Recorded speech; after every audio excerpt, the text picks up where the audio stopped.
Welcome to my 5-minute lecture. This session will provide an overview of Chapter 4. You find describe under knowledge, the most basic level. Summarizing is a lower order skill under understanding. Argument, which includes defending and criticizing, is a higher order skill under evaluate. Higher order skills, analyze, evaluate, and create, each require sorting, categorization, and distinguishing. These require attention to sort relevant from irrelevant and formulate responses with accuracy and effective communication.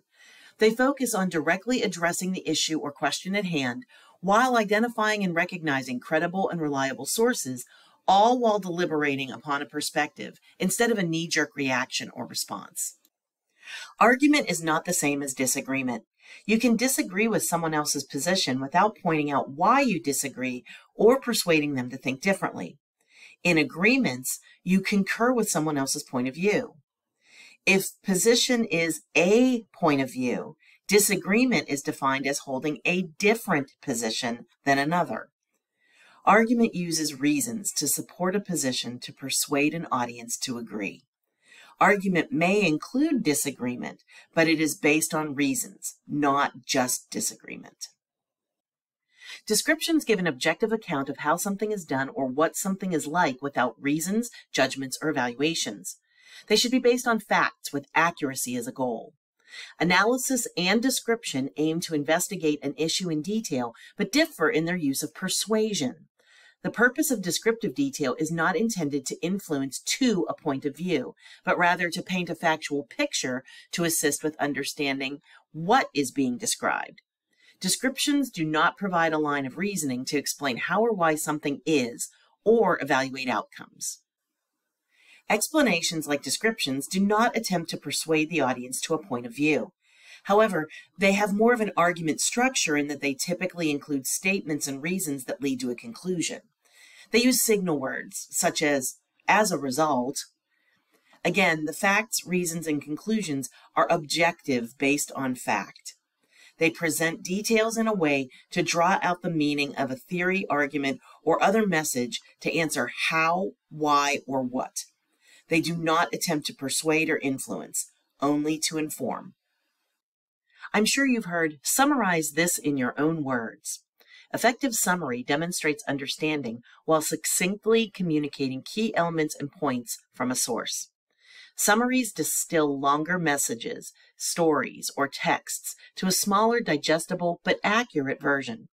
They highlight key points, drawing attention to the most important aspects. Argument conclusions often include a summary of what has been already said. New material is never introduced in a summary.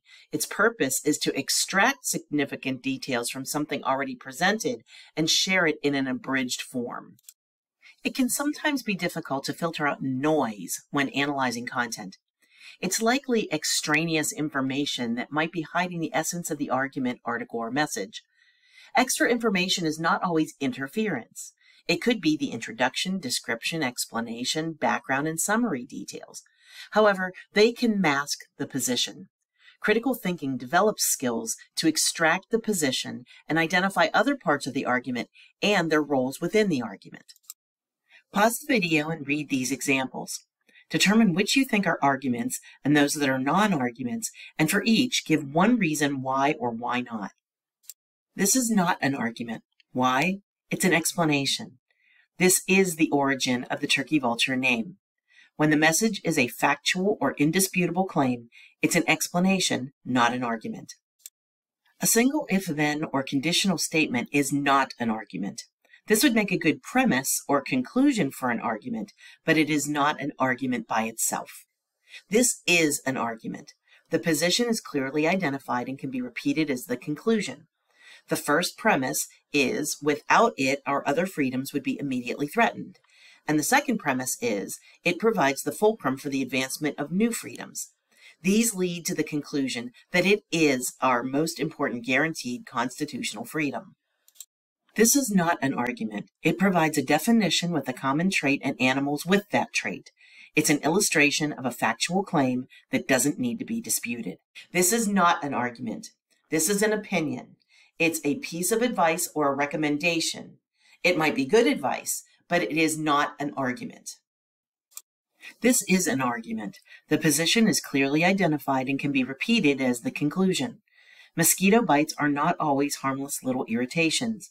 The reasoning or premises are that some mosquitoes carry West Nile, and infected people can become very sick or die.